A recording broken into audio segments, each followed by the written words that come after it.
اپنے خیال کا اظہار کریں گے اور توحید اور رسالت کے موتی جو ہیں ہمارے دلوں میں بھر دیں گے۔ اس سے پہلے میں جامع کرام پاک قاری تحریم صاحب سے کہوں گا دعائیں تلاوت کلام پاک کریں۔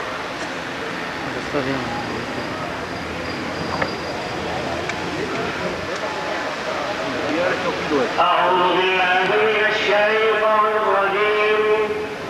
ایک انٹرنیشنل اسکالر جو دین کی دنیا میں بڑے مشہور ہیں وہ آج ہمارے درمیان موجود ہیں۔ آپ ابھی عمرہ کے لیے گئے ہوئے تھے، وہاں بیمار ہو گئے، کمزور ہو گئے، ویسے بھی کمر کا آپریشن کرا چکے ہیں، لیکن یہ سفر تو کر نہیں سکتے تھے، لیکن ہم ان کے بہت مشکور ہیں کہ ہماری ضد کے آگے یہ ٹھہر نہیں سکتے۔ ہم ان کے بڑے مشکور ہیں اور دعا کرتے ہیں کہ اللہ ان کو صحت کلی عطا فرمائے۔ جناب ڈاکٹر اسرار احمد صاحب۔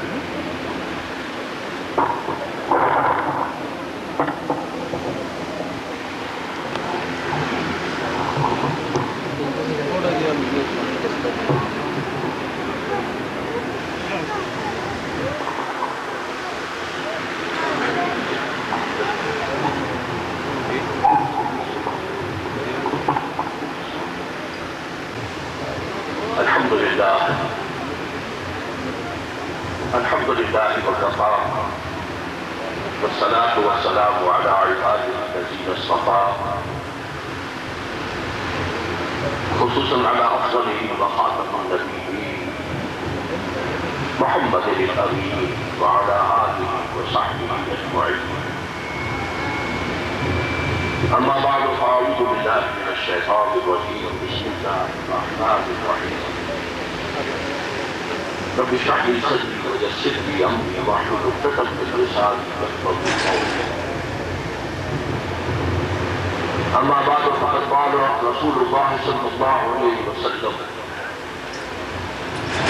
والله لتموتن كما تنامون ثم لتبعثن كما تستيقظون ثم لتحشرن بما تعملون ثم لتنبذن بالإحسان إحسانا وبالسوء سوء وإنها لجنة أبدا أو نار أبدا أو كما قال صلى الله عليه وسلم۔ رب اشرح لي صدري ويسر لي أمري واحلل عقدة من لساني يفقهوا قولي۔ اللهم ربنا ألهمنا رشدنا وأعصمنا من شرور أنفسنا۔ اس کو میری طرف لیجیے نا، فائدہ وہ الٹا ادھر کر دیا ہے۔ رکنا مت ہے بس ٹھیک۔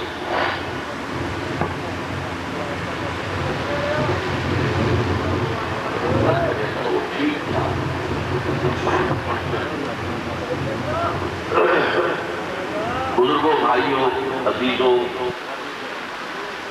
اس سے پہلے اگرچہ کافی عرصہ قبل ایک دو مرتبہ گجرات بہار کی ہوئی تھی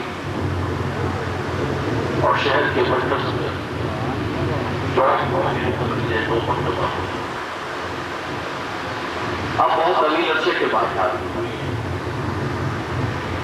اور یہ جوڑا صاحب کا خاص جذبہ ہے جو مجھے کھینچ لایا ہے، ورنہ واقعہ یہ ہے کہ میری صحت اب اس قابل نہیں۔ آپ جیسے اکثر حضرات سے زندگی میں پہلی مرتبہ بالمشافہ ملاقات ہوا۔ یقیناً آپ نے ٹیلی ویژن وغیرہ پر میری تقاریر سنی ہوگی، لیکن اس طرح روز پہلی مرتبہ دل میری زندگی بھی اب شام زندگی سے گزر کر شب زندگی میں داخل ہو۔ مجھے کوئی زیادہ امید نہیں ہے کہ دوبارہ ملاقات کی نوبت آئے، لہٰذا میں اس وقت ایسی بات کہنا چاہتا ہوں کہ جامع جو آپ کے سامنے ایک لاہ عمل کا راستہ ہو،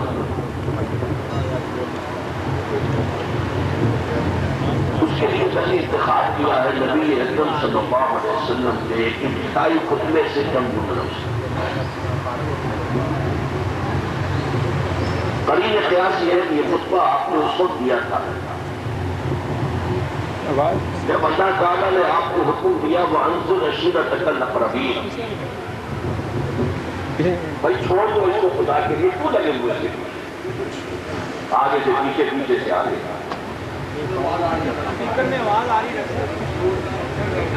اب وہ ہوتا ہے کچھ مجھے بھی تو آپ کے دھوپ میں تو آپ نے ویسے بٹھا رکھا ہے اور ہوا سے آپ پہلو کہنا چاہتے ہیں۔ تو میں یہ کر رہا تھا کہ یہ خطبہ قرین قیاس یہ ہے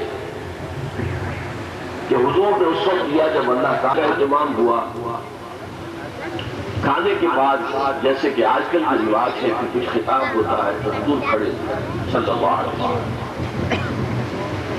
لیکن وہاں پر جو شرارتی عنصر تھا جن کا سب سے بڑا سردار جو ہے وہ ابو لہب تھا، انہوں نے شور بچایا، میٹنگ ہوئی، حضور گفتگو نہیں کر سکے۔ گویا کہ یہ فرسٹ اٹیمپٹ ہم کہیں گے ناکام تھا، لیکن کچھ دن کا بیچا ڈال کر آپ نے پھر اہتمام کیا، پھر حضرت علی کو حکم دیا، پھر کھانے کھانے پھر کھانا کھانے کے بعد جب آپ کھڑے ہوئے تو کچھ لوگوں کو شرم آ رہی کہ 2 مرتبہ کھانا کھا لیا ہے، اب سن لیں اس کی بات جو کہنا چاہتا تھا۔ اس وقت جو خطبہ حضور نے دیا ہے وہ آپ کے جامع ترین خطبہ ہے۔ مجھے افسوس یہ ہے کہ ہمارے ہاں احادیث کی کتابوں میں اس کا تذکرہ نہیں آتا۔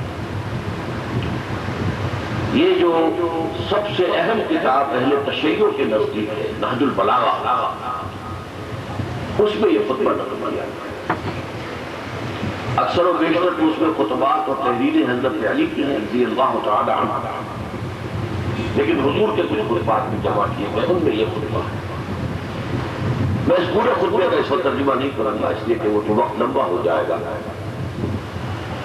جتنا حصہ میں نے آپ کو پڑھ کر سنایا ہے اس کا ترجمہ کیا ہے۔ وَاللَّهِ لَتَمُوتُنَّ كَمَا تَنَامُونَ،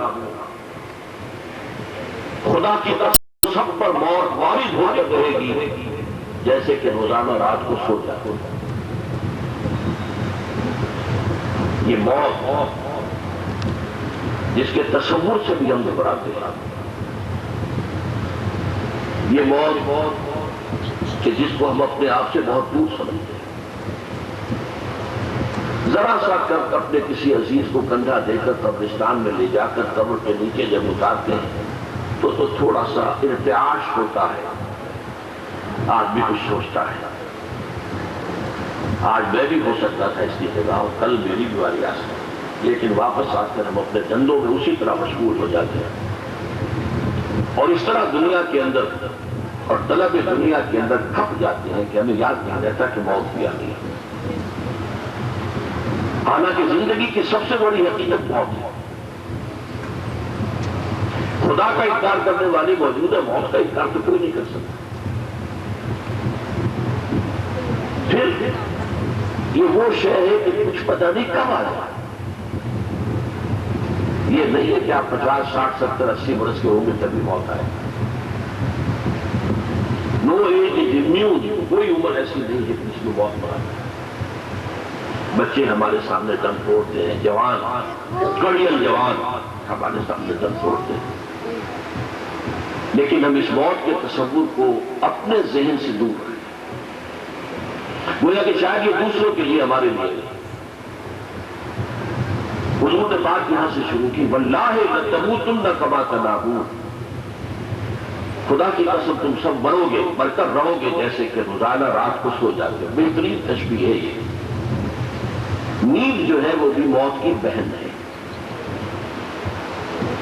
یہی وجہ ہے کہ صبح کے وقت آنکھ کھولے تو جو دعا حضور سے مسنون ہے اس کے الفاظ کیا ہیں؟ الحمدللہ الذی احیانی بعد ما اماتنی والیہ النشور۔ اس اللہ کا شکر ہے جس نے مجھے اثر نو زندگی عطا کی، اس کے بعد کہ مجھ پر موت طاری کر دی تھی۔ موت اور یہ نیند یہ بہت قریب ہے۔ نیند میں بھی انسان کا شعور جو ہے وہ سلب ہو جاتا ہے.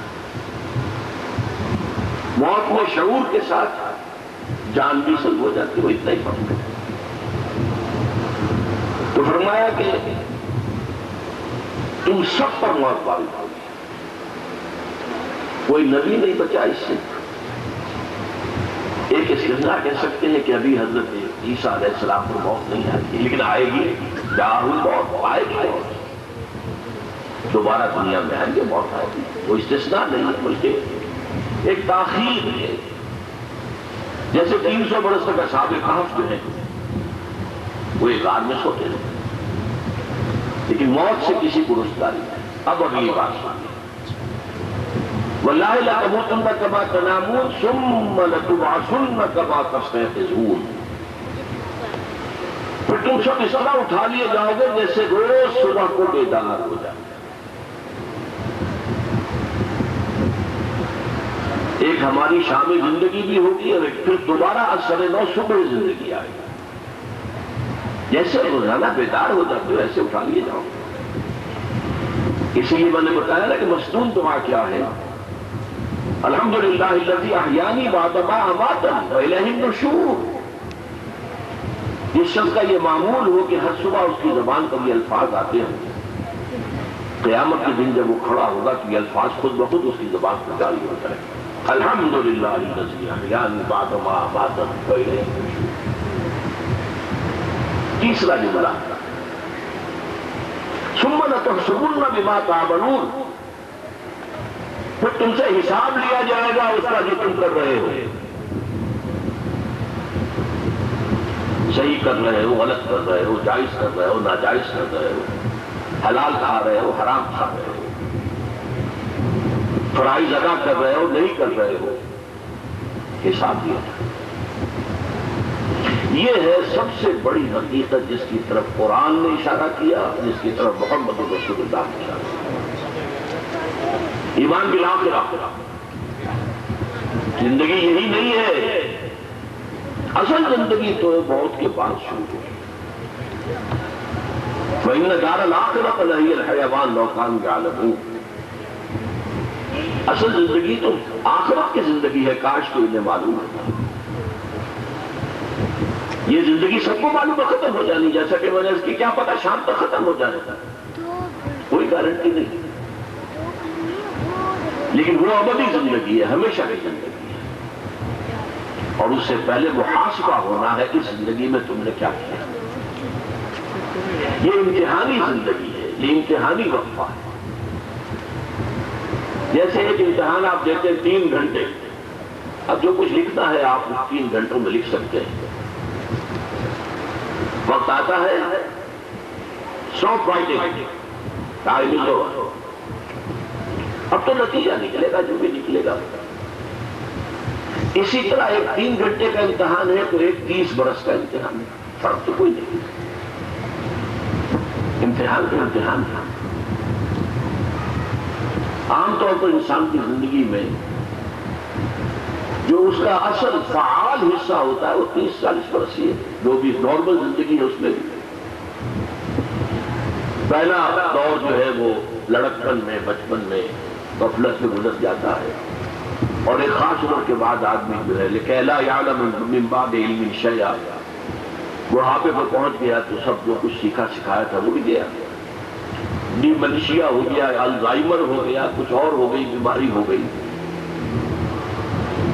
تو یہ 30 سال کا ایک امتحان ہے. اسی لیے فرمایا خلق الموت والحیات لیبلوکم ایکم احسن عملا.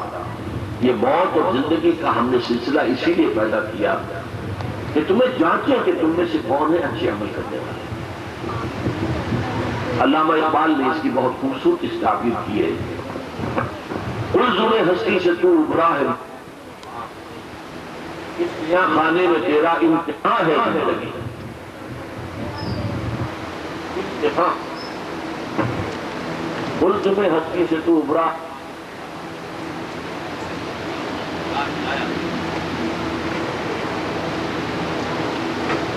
یہ ہمارے بات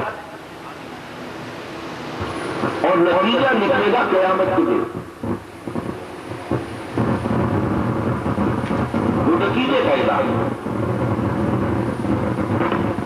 چنانچہ اب پھر دوہرا لیجیے واللہ لتموتن کما تنامون، ایک ایسی حقیقت سے بات کا آغاز کیا حضور نے جس کا کوئی انکار کر ہی نہیں سکتا. ثم لتبعثن بما كما تستيقظون ثم لتحسبن بما تعملون ثم لتجزون بالاحسان احسانا وبالسوء سوءا. پھر تمہیں بدلہ مل کر رہے گا، بھلائی کا بھلا برائی کا برا. وَإِنَّهَا لَجَنَّةٌ أَبَدًا أَوْ لَنَارٌ أَبَدًا، وہ بدلہ کیا ہوگا؟ یا جنت ہمیشہ ہمیش کے لیے ہوگا، جہنم آگ ہمیشہ. میں آج اس خطبہ مبارکہ سے بات شروع کر رہا ہوں. قیامت کے دن مجھ سے اور آپ سے کیا پوچھا جائے؟ حساب کے ساتھ بات. ویسے تو یہ ہے کہ بڑی لمبی فہرست بن جائے گی، بڑی طویل فہرست ہو جائے گی، اور کیا کرنا چاہتے بڑھ لے آپ.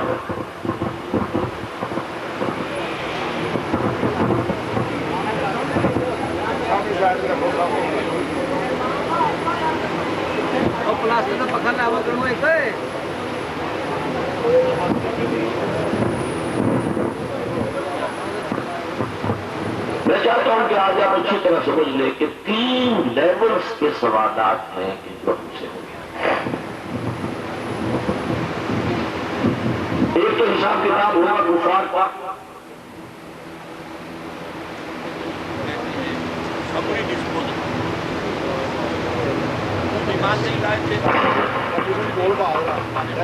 مانا تھا، ہماری کتاب کو نہیں مانا تھا، اب یہ سیدھا راستہ جہنم کا کھلا ہے دفعہ.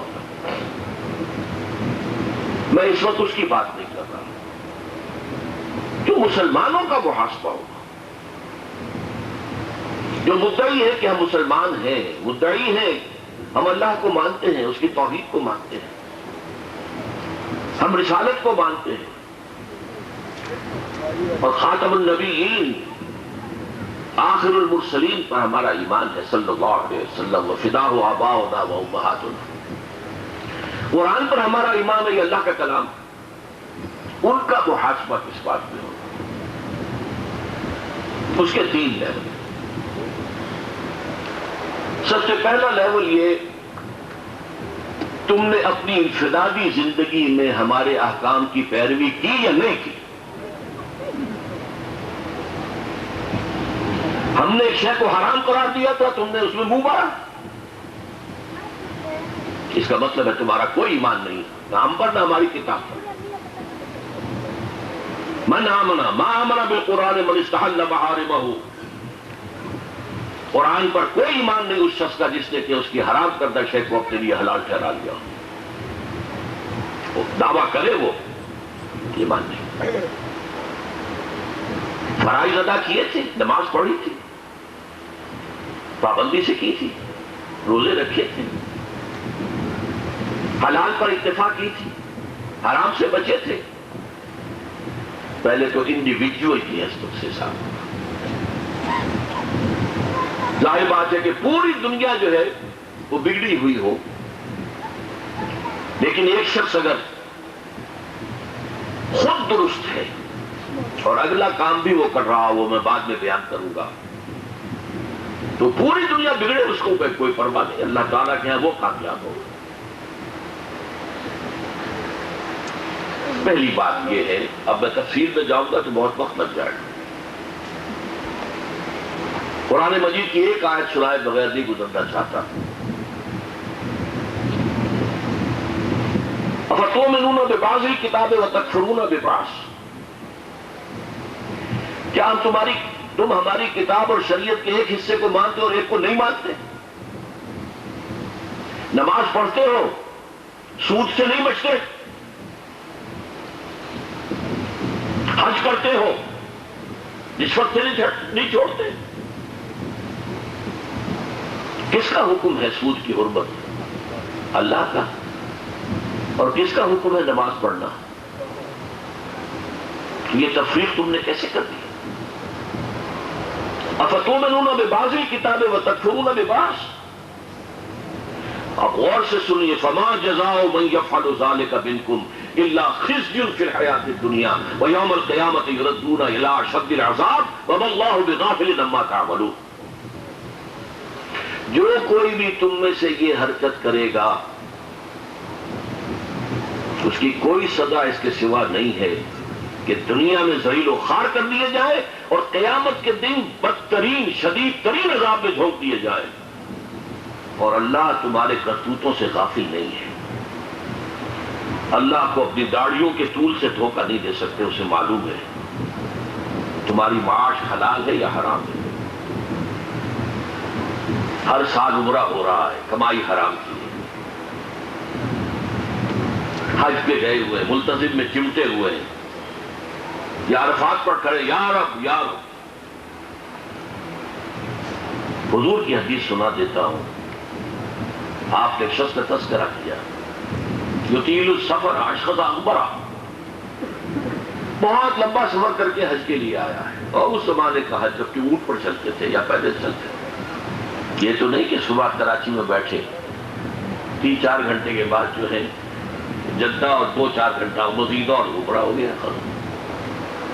تو غبار آلود ہیں، ان کے بالوں کے اندر بھی کپڑے میلے کچیلے ہیں. وہ پکار رہا ہے یمد یدیہ الی السماء یا رب یا رب،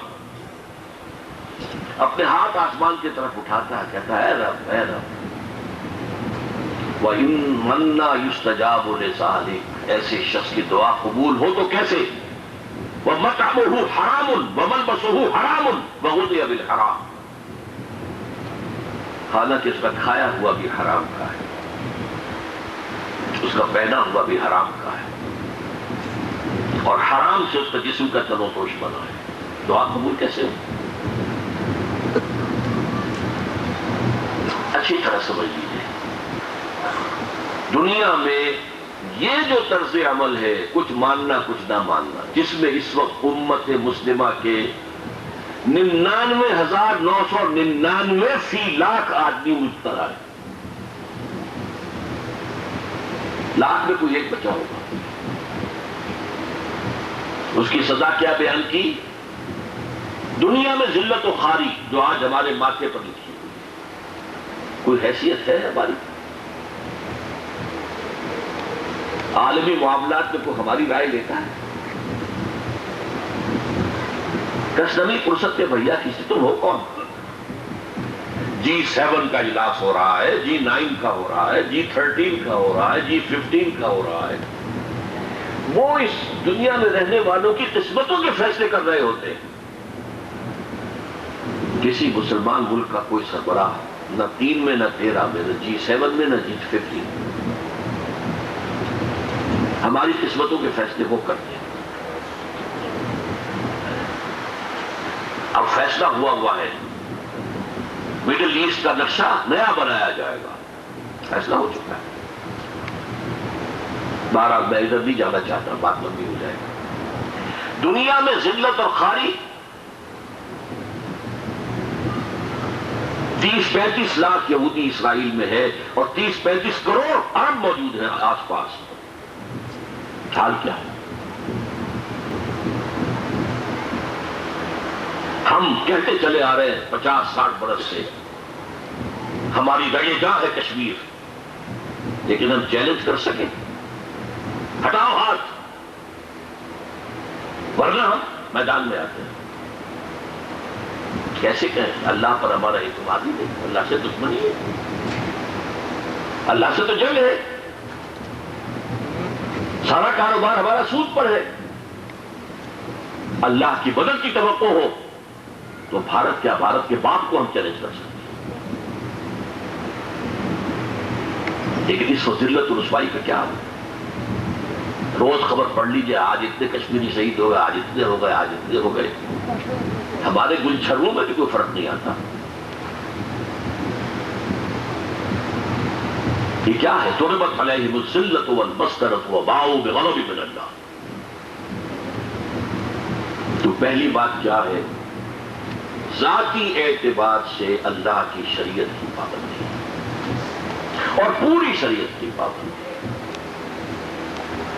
اگر ایک شے کو بھی مستقلاً اختیار کر لیا ایک غلطی ہوتی ہے، آپ سے کوئی گناہ ہو گیا، آپ نے توبہ کی،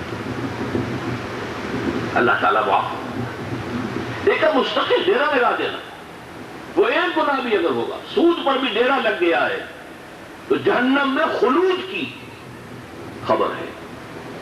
بلا من کسب سیئۃ وحاقت بہ خطیئتہ فاولئک اصحاب النار هم فیہا خالدون۔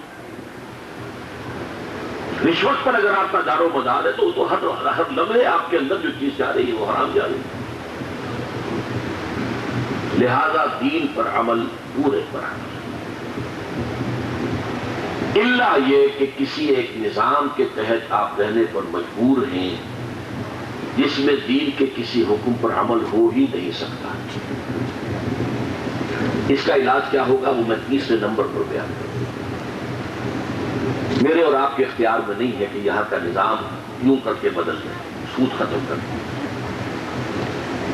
صرف اتنا ہی ہے نا کہ آپ براہ راست سود میں ملوث نہ، بینک میں پیسہ رکھ کر سود نہ لیں، یا سودی قرضہ لے کر کاروبار جو ہے زیادہ وسیع نہ کریں، بلڈنگ اونچی نہ بنائیں، پلازے نہ بنائیں۔ لیکن جب پورے ماحول میں سود ہے تو حضور نے فرمایا کہ ایک وقت آئے گا کہ کوئی سود کھائے گا یا نہیں کھائے گا، سود کا دھواں یا سود کا غبار اس کے اندر جا ہی جائے گا۔ ہوا میں اگر ڈسٹ سسپینشن ہو جائے، گردہ ہو، تو گردہ تو پھیپھڑے میں جائے گا، آپ سانس لینا بند تو نہیں کر سکتے۔ کہیں دھواں ہے تو دھواں تو آپ کے پھیپھڑے میں جائے گا۔ اس وقت عالم یہ ہے کہ سود ہمارے ہر سانس کے ساتھ اندر جا رہا ہے۔ اس کا علاج کیا ہے یہ میں تیسرے نمبر پر بیان کروں گا۔ ابھی پہلی بات سمجھ لیجیے، مجھ سے اور آپ سے پہلا سوال یہ ہونا ہے کہ تم اپنی ذاتی زندگی میں ہماری شریعت پر، ہمارے احکام پر کاربند تھے یا نہیں؟ اللہ مجھے اور آپ کو توفیق دے کہ ہم اس سوال کا جواب وہاں پر دے سکیں کہ پروردگار ہم نے تیرے احکام کی پیروی کی ہے۔ اب اگلا حکم ہے، تم محمد کے پیرا ہونے کے دعوے دار تھے صلی اللہ علیہ وسلم، محمد ایک امانت دے کر گئے تھے تمہیں صلی اللہ علیہ وسلم، قرآن مجید یہ میں نے پوری نوع انسانی کے لیے اتارا تھا، صرف عربوں کے لیے تو نہیں اتارا تھا۔ ہاں، عربوں تک پہنچا دینے کا حق ادا کرنا یہ حضور کے ذمہ تھا، اس کے بعد ایک ایک فرد نوع بشر تک پہنچانا تمہارے ذمہ تھا، تم نے پہنچایا۔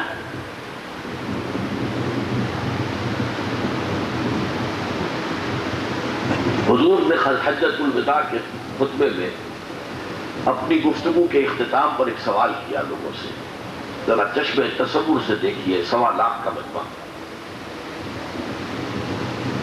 ظاہر بات ہے لاؤڈ اسپیکر بھی نہیں تھا، آواز کیسے پہنچ رہی تھی؟ معجزہ بھی تھا اور تدبیر بھی تھی، ذرا ذرا وقفے سے کھڑے ہوئے تھے جیسے تکبیر ہوتی نماز میں، اور حضور تین مرتبہ اپنا ہر جملہ دہراتے تھے، دانی طرف کر کے کہا، پھر سامنے کہا، آخری سوال کیا کیا؟ الا هل بلغت، لوگوں میں نے پہنچا دیا یا نہیں؟ صحابہ کا جواب آیا، اکثر و بیشتر صحابہ جواب مختصر دیا کرتے تھے، زیادہ لمبی بات حضور میں کرنا سوء ادب بنتا ہے۔ یہاں ہم کہتے ہیں کہ ایک جملے کا 4 جملوں میں جواب دیا صحابہ، انا نشهد انك قد بلغت الرسالة واديت الامانة ونصحت الامة وكشفت الغمة۔ ہاں اللہ کے نبی، اللہ کے رسول، ہم گواہ ہیں، آپ نے رسالت کا حق ادا کر دیا، آپ نے امانت کا حق ادا کر دیا، یہ قرآن امانت تھی آپ کے پاس، آپ نے ہمیں پہنچایا، آپ نے امت کی خیر خواہی کا حق ادا کر دیا،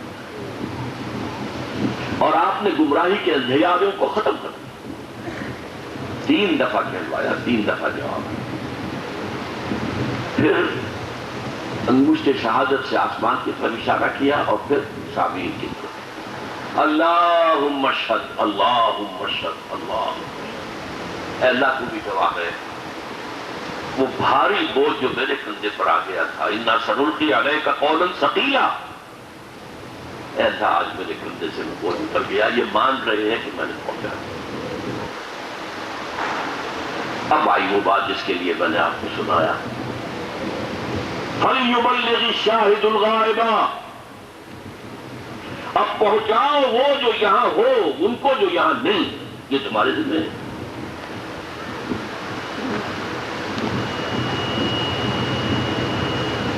پانچ مرتبہ قرآن میں کہا گیا ہے کہ ہم نے اے نبی آپ کو پوری نوع انسانی کیے بھیجا ہے. خاص طور پر ایک آیت جو ہے سورہ سبا کی، وَمَا أَرْسَلْنَاكَ إِلَّا كَافَّةً لِلنَّاسِ بَشِيرًا وَنَذِيرًا، نہیں بھیجا ہم نے آپ کو اے محمد مگر پوری نوع انسانی کے لیے بشیر و نذیر بنانا. سوال یہ ہے کہ عرب تک تو آپ نے اپنی دعوت پہنچا دی، کیا ہندوستان تک بھی پہنچا دی تھی؟ کیا چین تک بھی پہنچا دی تھی؟ کیا یورپ تک بھی پہنچا دی تھی؟ آپ کی امت دعوت کے اندر تو سب شامل ہیں، سب شریک ہیں. ان کو پہنچانا ذمہ داری ہے امت کی. نہیں پہنچاتے تو خیانت کر رہے ہیں. پھر رسول سے محبت کے دعوے اور رسول کے لیے نعتیں پڑھنا اور رسول کے لیے جلسے جلوس نکالنا سب جھوٹ ہے.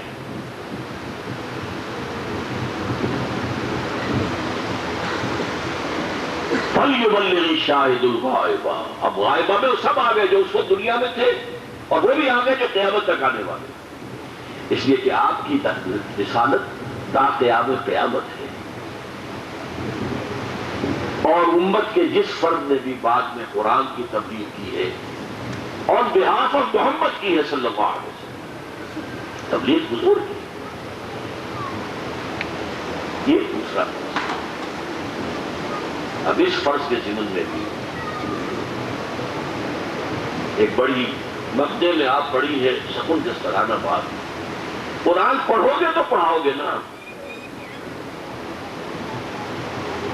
تم تو بی اے کرتے ہو، ایم اے کرتے ہو، انجینئرنگ پڑھتے ہو، ڈاکٹری پڑھتے ہو، فلاں پڑھتے ہو، آج آئی ٹی پڑھتے ہو، ایم بی اے کرتے ہو، لاکھوں کی فیسیں دے کر قرآن کو نہیں پڑھتے تو کیا پڑھو گے؟ کیا پہنچاؤ گے؟ اس پٹھان کے سکہ لطیفہ ہے کہ اس نے ایک بنیے کے کندھے پہ تلوار رکھی کہ پڑھو کلمہ. لیکن پڑھو اچھا پڑھو، پڑھنے کو تیار ہو. تو وہ کرنا تو ہم کو بھی نہیں آتا تو قرآن کیا پڑھائیں گے؟ جبکہ پڑھیں گے. وہ جو میں نے کہا تھا وہ بات بعد میں بتاؤں گا. ایک شخص پر انفرادی طور پر شریعت کی پابندی لازم اور دین کی دعوت لازم. ہاں کوئی نہیں مانتا تو کوئی پرواہ نہیں. حضرت نوح 950 برس تک دعوت دیتے رہے، نہیں مانا قوم نے، ہلاک ہو گئی، برباد ہو گئی، تباہ ہو گئی. اس میں حضرت نوح کا تو قصور نہیں تھا. انگریزی میں کہتے ہیں it's no use whipping the dead horse. گھوڑا مر چکا ہو تو اب آپ چابک ماریں گے تو کیا چلے گا؟ وہ بعض اوقات قوم مر چکی ہوتی ہے، کوئی دعوت کوئی تبلیغ اس پر اثر ڈال دے. تو دوسرا فرض یہ ہے اور یہ براہ راست نتیجہ ہے حضور پر ہمارے ایمان کا. پہلی بات اللہ پر ایمان کا، اللہ کے حکم کو ماننا ہے. اللہ کا حکم چاہے براہ راست قرآن میں آیا ہے چاہے حضور کے ذریعے سے حدیث میں آیا ہے. دوسرا حق ہے حضور کا، بلغوا عنی ولو آیۃ، پہنچاؤ میری جانب سے on my behalf، چاہے ایک ہی آیت پہنچاؤ. کوئی بھی میرا امتی اس سے فارغ نہ ہو جائے. میں یہاں تھوڑا سا وقت لینا چاہتا ہوں کہ ایک عملی سوال سامنے آئے گا. کچھ لوگ ہیں جو عمر سے گزر چکے ہیں، پڑھنا پڑھانا سیکھنا سکھانا مشکل ہے.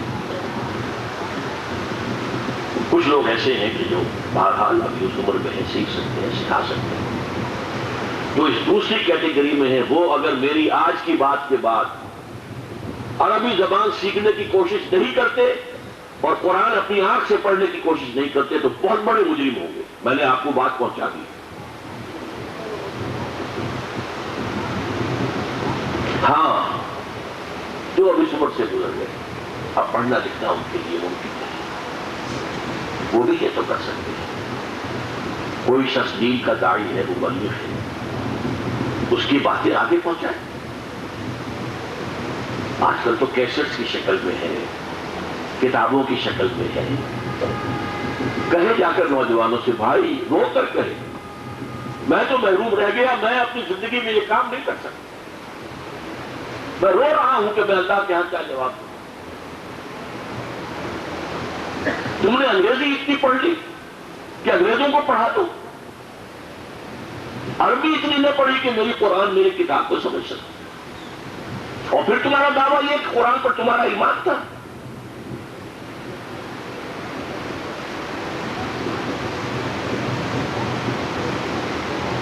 قرآن پڑھو اور پڑھاؤ، سیکھو اور سکھاؤ، سمجھو اور سمجھاؤ.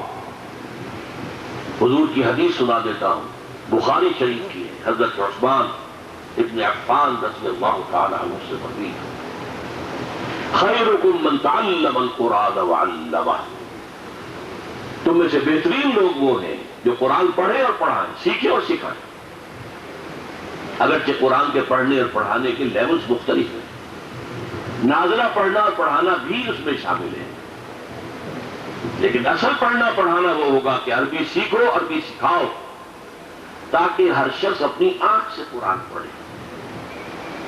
اس وقت تک ترجمہ پڑھو، لیکن ترجمہ جو ہے، جب ترجمہ آپ پڑھ رہے ہوتے تو مترجم کی آنکھ سے قرآن پڑھ رہے ہو. مترجم نے یہ کہا ہے کہ اس کے یہ معنی ہے.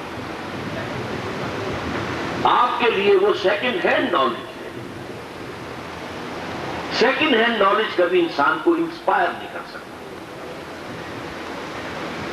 آپ میں سے ہر سب سمجھ لے گا بات. غالب کا کوئی شعر سنے اور سر ڈھونڈنے لگے کیا کہتے ہیں، اس کا انگریزی میں ترجمہ کرتے تو قرآن اصل میں پڑھنا وہی ہے جو اس کی اپنی زبان میں پڑھے، اپنی آنکھ سے پڑھے. وہ پڑھنا ہے قرآن. یہ پڑھنا جو ہے ثواب تو ہو جائے گا، نازلہ آپ نے پڑھ لیا ثواب تو ملے گا، اس لیے وقت لگایا ہے آپ نے. اللہ تعالیٰ ظالم نہیں ہے. وہی وقت آپ دنیا کے کسی کام میں لگا سکتے تھے، آپ نے نکالا ہے، آپ بیٹھے ہیں، آپ نے وضو کیا ہے، قبلہ روح ہو کر بیٹھے ہیں، قرآن کھولا ہے، قرآن کو چوما ہے، ٹھیک ہے، ثواب ملے گا. لیکن قرآن کا پڑھنا یہ نہیں ہے.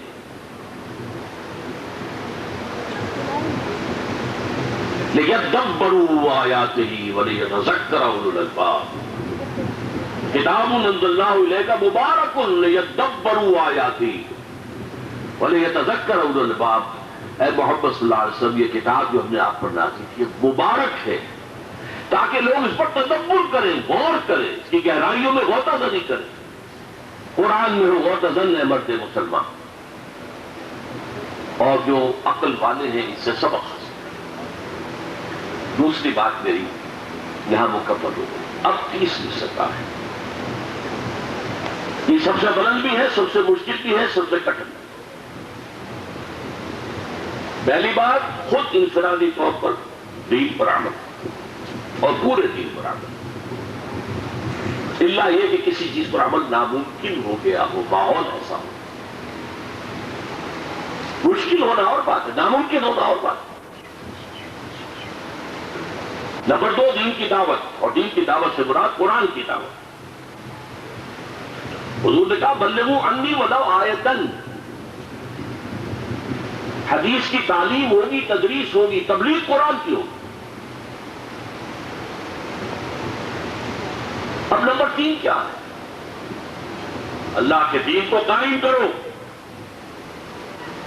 اللہ کی حکومت قائم کرو. یہ زمین اللہ کی ہے، اس پر حکومت کہاں اس کا ہے. ان الحکم الا للہ.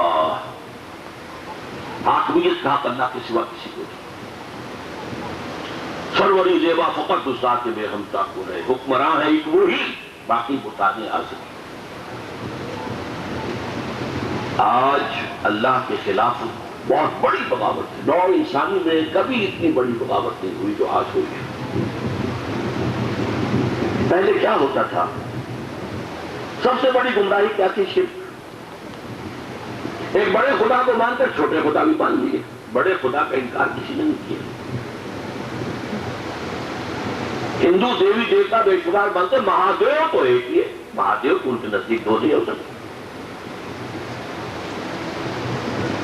یورپ میں Greeks, Romans, gods and goddesses چھوٹے جی سے لکھتے ہیں. گاڈ اینڈ گاڈیسز بے شمار، لیکن بڑے جی سے لکھے جانے والا گاڈ ہمیشہ سے ایک تھا.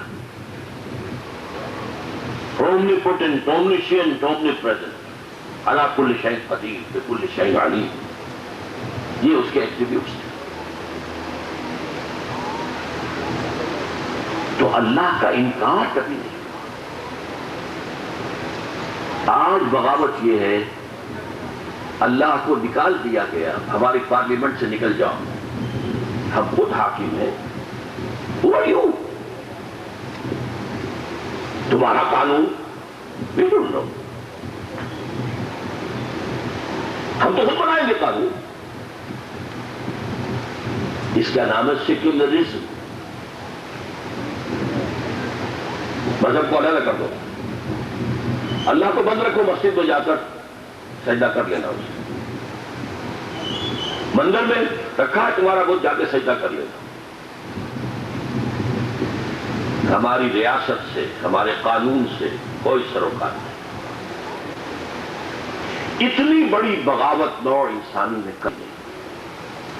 اور آج یہ سیکولر ڈیموکریسی پوری دنیا کے اندر چھائی ہوئی ہے. پوری دنیا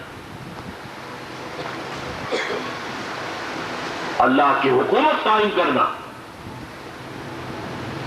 اگر اللہ کی حکومت نہیں ہے تو باغیوں کی حکومت ہے.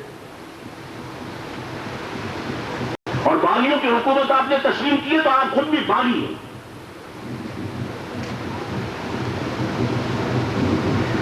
بش کی کیا حیثیت ہے، لیکن وہ اپنی اس حیثیت میں بھی کہتا ہے ود اس اور اگینسٹ اس.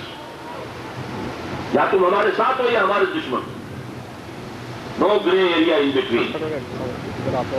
اللہ بھی کہتا ہے یا میرے ساتھ یا میرے خلاف، یا حزب اللہ میں یا حزب الشیطان میں. تیسری کوئی حزب ہی نہیں. حزب اللہ کیا ہے؟ جو اللہ کے دین کو، اللہ کی حکومت کو قائم کرنے کے لیے قائم. یہ ہے اصل میں وہ جو میں نے کہا تھا کہ پھر بتاؤں گا تیسرے نمبر پر. ہمارے ماحول میں جو وہ خرابیاں ہیں جن کو نہ میں بدل سکتا ہوں نہ آپ بدل سکتے. کیا کروں؟ میں نے سانس دینے پر مجبور ہوں. اگر دنیا میں کہیں پر اسلام کا نظام ہوتا تو مجھ پر اور آپ پر فرض ہوتا کہ ہجرت کر کے وہاں چلے جائیں. مدینے میں مسلمانوں کی حکومت قائم ہونے کے بعد جنہوں نے ہجرت نہیں کی ان کے اسلام کو رد کر دیا گیا، انہیں منافق قرار دیا گیا. مَا لَكُم مِّن وَلَایَتِهِم مِّن شَيْءٍ حَتَّىٰ يُهَاجِرُوا. اگر ہجرت نہیں کرتے اور کفر کے ماحول میں رہنا پسند ہے، ڈرا دے کے ایک دارالاسلام قائم ہو چکا ہے، اس کے دروازے کھلے ہیں، تو اس کا مطلب ہے تمہارا ایمان درست نہیں. لیکن آج کہاں جائیں؟ دنیا میں تو کہیں بھی نہیں. ہم رہنے پر مجبور ہیں. ہم ہر سانس کے ساتھ سود اپنے اندر لے جانے پر مجبور ہیں. ہم اپنی آنکھوں سے دیکھ رہے ہیں بے حیائی کا طوفان آ رہا ہے. کیا کریں؟ اس کا کفارہ کیا ہے؟ تو نوٹ کیجئے میرا لفظ کفارہ. کوئی گناہ ہو جائے تو اس کا کفارہ ہوتا ہے. رمضان کا روزہ آدمی توڑ بیٹھا، کفارہ ہے 60 روزے رکھو. اس گناہ کا کفارہ کیا ہے؟ اس نظام کو بدلنے کی جدوجہد کرتے رہو، جان اور مال کھپاؤ، اس کو ذہناً تسلیم نہ کرو. کم سے کم یہ کہ اس سے نفرت ہو. اگر نفرت بھی نہیں ہے تو پھر تو ایمان سرے سے. فَلَيْسَ وَرَاءَ ذَلِكَ مِنَ الْإِيمَانِ حَبَّةُ خَرْدَلٍ. ورنہ زبان سے اس کے خلاف جہاد کرو، غلط ہے، یہ نظام غلط ہے، کہو تو صحیح، بولو تو صحیح، اور اس سے آگے بڑھ کر طاقت بناؤ، طاقت بنا کر اس باطل کے نظام کو جڑ سے کھیڑنے کی جدوجہد کرو۔ اگر یہ نہیں کرتے تو اس کا مطلب ہے تم طاغوت کے وفادار ہو۔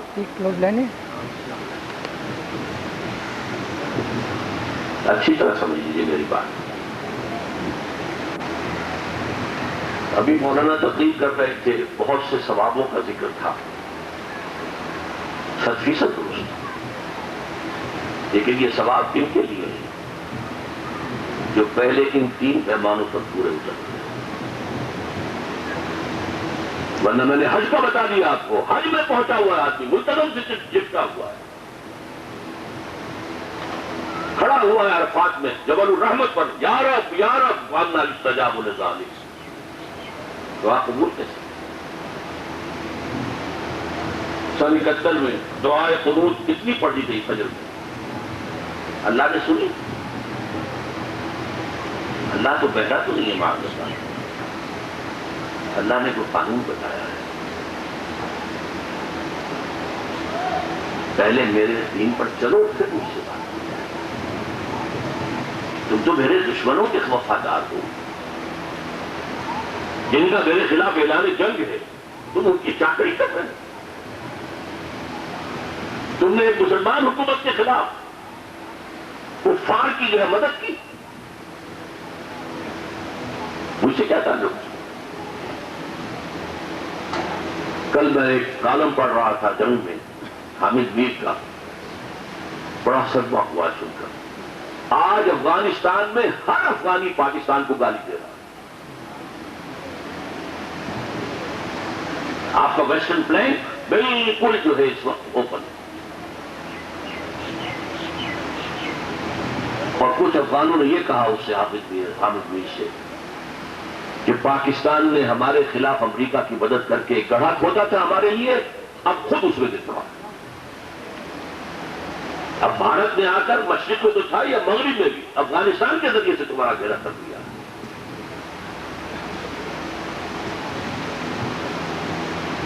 بہرحال غیر اللہ کی حکومت پر مطمئن ہو کر بیٹھے رہنا ایمان کی نفی ہے۔ مسلمان تو آپ ہیں، ٹھیک، وہ تو زانی بھی مسلمان ہے، شرابی بھی مسلمان ہے، مسلمان تو ہے، نماز پڑھتا ہے تب بھی مسلمان ہے، نہیں پڑھتا تب بھی مسلمان ہے۔ مسلمان تو پیدائشی طور پر ہو گئے، ایمان نہیں ہے۔ من رأى منكم منكرا فليغيره بيده فإن لم يستطع فبلسانه فإن لم يستطع فبقلبه وذلك أضعف الإيمان۔ تم میں سے کوئی منکر کو دیکھے، سارا نظام منکر ہے بھائی، ایک منکر نہیں، ہر شے منکر۔ اس کا فرض ہے کہ طاقت سے اپنے ہاتھ سے اس کو بدلے، اگر اس کی طاقت نہیں کم سے کم زبان سے تو بدلے، بولے تو صحیح، گونگا شیطان تو نہ بن جائے، اور اس سے بھی کم تر یہ کہ دل میں نفرت تو رکھے، یہ تو نہ ہو کہ وائے ناکامی متاع کارواں جاتا رہا، کارواں کے دل سے احساس زیاں جاتا رہا۔ یہ حدیث مسلم شریف کی ہے، حضرت ابو سعید خدری رضی اللہ عنہ۔ یہ جو تیسرا فرض ہے جو سب سے کٹن ہے، اس میدان میں آ کر جان کی بازی لگانی پڑتی ہے، یہاں آ کر جہاد قتال میں بدل جاتا ہے۔ اپنی اصلاح میں جان کا کوئی خطرہ نہیں ہے، زیادہ یہی ہے کہ حرام خوری کر رہے تھے تو پراٹھے اور انڈے اور سب کچھ جو ہے ناشتے میں تھے، اور اب جو ہے دوسری روکھی روٹی مل گئی، یہ ہوگا اور کیا ہوگا؟ آپ دیکھی کہ تلقین کریں گے، دعوت دیں گے، کوئی کہے گا پاگل ہے، کوئی کہے گا مجنون ہے، چلیے ٹھیک ہے، دقیانوسی ہیں، اگلے وقتوں کے یہ لوگ انہیں کچھ نہ کہو، چھوڑو، ٹھیک، یہ حضور کو کہا گیا تو ہم کون ہیں؟ لیکن یہ تیسرا مرحلہ جو ہے وہ ہے طاقت کے ساتھ تصادم، جس میں کہ جانیں دینی پڑتی ہے۔ 12 برس میں حضور نے صلی اللہ علیہ وسلم مکہ مکرمہ میں جو جہاد کیا، جہاد بالقرآن، سورہ الفرقان میں اس کا ذکر ہے، فَلَا تُطِعِ الْكَافِرِينَ وَجَاهِدْهُمْ بِهِ جِهَادًا كَبِيرًا۔ اے نبی آپ ان کافروں کی باتیں نہ سنیے، نہ مانیے، ان کے خلاف جہاد کیجئے اس قرآن کے ذریعے سے، جہادًا کبیرہ۔ قرآن کے ذریعے سے مسلمان اپنا تزکیہ نفس کر رہا ہے، قرآن کے ذریعے سے دعوت دے رہا ہے اللہ کی طرف، لیکن اس کے بعد دین کو قائم کرنے کے لیے میدان میں آنا پڑا۔ یقاتلون فی سبیل اللہ فیقتلون ویقتلون، قتال کر رہے ہیں اللہ کی راہ میں، قتل کرتے بھی ہیں، قتل ہوتے بھی ہیں۔ اللہ نے یہ ضمانت نہیں دی کہ آؤ میرے راہ میں قتل کرو، تمہیں کوئی گزن نہیں پہنچے گا، نہیں۔ اسد اللہ و اسد رسول ہی، وحشی کا برشا جسم میں آر پار ہوا ہے، شہید ہو گئے۔ اسد اللہ و اسد رسول ہی، سید الشہداء حمزہ رضی اللہ تعالی، تو یقتلون و یقتلون، یہ جد و جہد، یہ فرض عین ہے، ورنہ آپ کافر کے ساتھی ہیں، کفر کے ساتھی ہیں، کفر کے حمایتی ہیں، کفر کے سپورٹر ہیں، لہذا آپ کا معاملہ ان کے ساتھ ہی ہوگا۔ میں کچھ باتیں میری آپ کو تلخ لگ گئی، لیکن یہ ہے کہ میں جو کچھ لگ بھگ یوں سمجھ لیجئے کہ 50 برس سے زیادہ کا عرصہ میرا ہے قرآن مجید کے پڑھنے پڑھانے میں، میں نے جو کچھ سمجھا ہے وہ آپ کے سامنے نہ رکھوں تو خیانت کا مقدمہ۔ انقیم الدین، دین کو قائم کرو۔ اور خاص بات جو نوٹ کرنے کی ہے، اللہ تعالیٰ مجھے اور آپ کو توفیق دے کے سمجھنے اور ہمارے دلوں میں بیٹھ جائے، حضور کو بھیجا ہی گیا تھا دین کو غالب کرنے کے لیے۔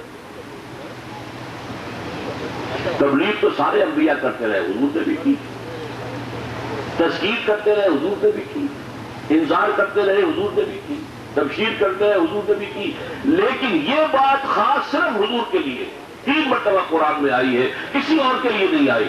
هو الذی ارسل رسولہ بالہدی ودین الحق لیظہرہ علی الدین کلہ،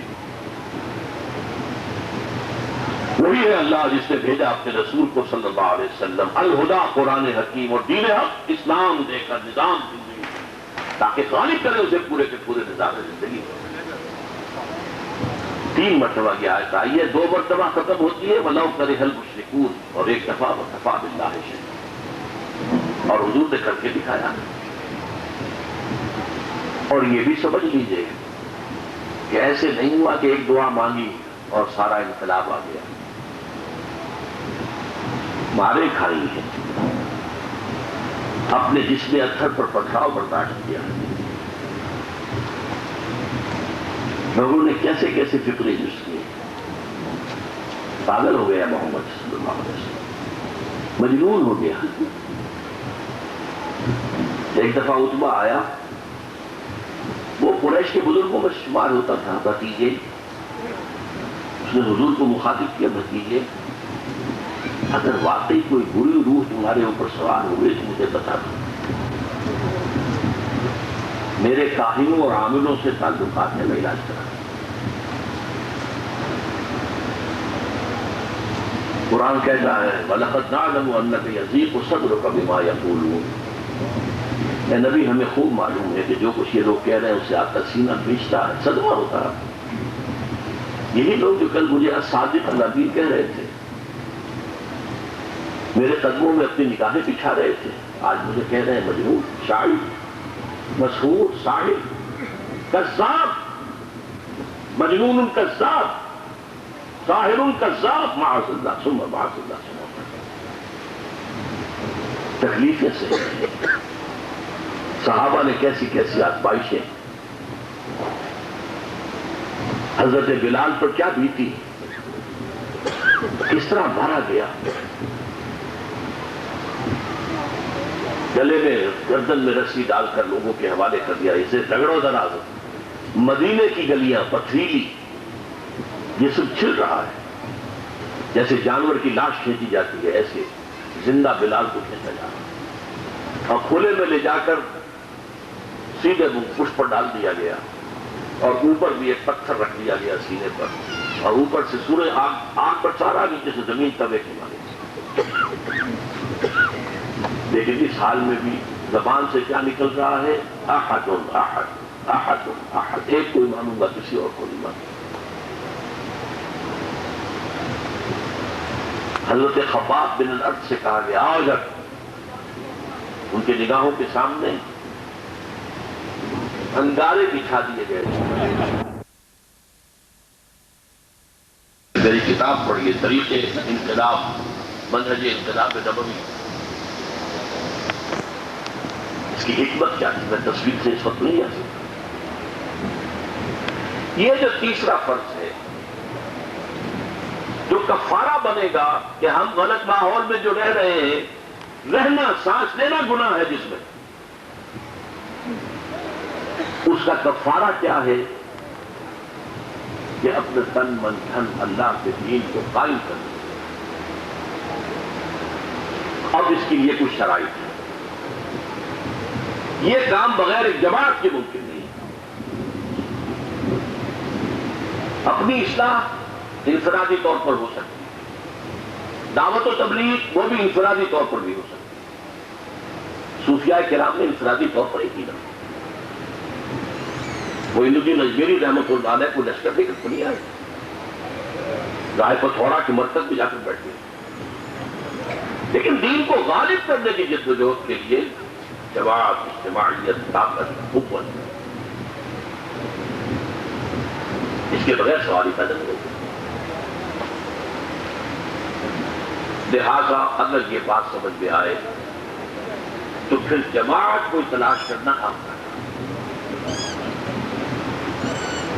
اسے کہتے ہیں لوگ اتنی جماعتیں کیا دیکھیں، کس کو دیکھیں، کون سی صحیح ہے؟ مطلب کہ بھائی دیکھو تمہیں جوتا پہننا ہے، اس لیے پاؤں کی ضرورت ہے، تلاش کرتے ہو جوتا، جا کر دکانیں دیکھتے ہو، یہ تو نہیں کہتے ہو کیا پتہ کہاں ٹھیک ملتا ہے۔ پچھلے زمانے میں تو ویسے ہی سول کے اندر جو ہے وہ صحیح ڈال دیتے ہیں، آپ کو سنتھیٹک قسم کے سول آتے تو وہ بات تو نہیں ہوتی، لیکن دیکھ بھال کر آخر آپ کی ضرورت ہے، آپ جوتا خریدتے ہیں، تلاش کریں، تلاش میں بھی جو وقت لگے گا وہ بھی جہاد کا حصہ ہے، لیکن اکیلے نہ رہیں، اکیلے یہ کام نہیں ہو سکتا۔ اسی لیے فرمایا گیا حضور نے، مسند احمد اور جامع ترمذی کی روایت ہے، انی آمرکم بخمس، میں مسلمانوں میں تمہیں 5 باتوں کا حکم دے رہا ہوں۔ ایک روایت میں یہ بھی ہے اللہ امرنی بہن، اور یہ میں اپنی طرف سے نہیں کر رہا، اللہ نے مجھے حکم دیا، بالجماعت والسمع والطاعت والہجرت والجہاد فی سبیل اللہ۔ جماعت، اور جماعت بھی کیسی؟ سم و طاعت، لسن اینڈ اوبے، جیسے کہ فوج میں ہوتا ہے، there is not to reason why, there is what to do and die۔ فوجی جوان اپنے افسر سے یہ نہیں پوچھ سکتا یہ حکم آپ جو مجھے دے رہے ہیں اس میں حکمت کیا ہے، ذرا بتائیں تو صحیح، پہلے مجھے تائید کریں۔ there is not to reason why, there is what to do and die۔ ایسی جماعت، بالجماعت والسمع والطاعت والجہاد والہجرت فی سبیل اللہ۔ اب آپ غور کیجئے، یہ حدیث مشکات شریف میں بھی ہے۔ ایک زمانے میں نے ایک دم حدیث پڑھی تھی اپنے طالب علم کے زمانے میں، جہاں میں نے پڑھی وہاں حوالہ نہیں تھا حدیث کی کس کتاب میں، میں نے لاہور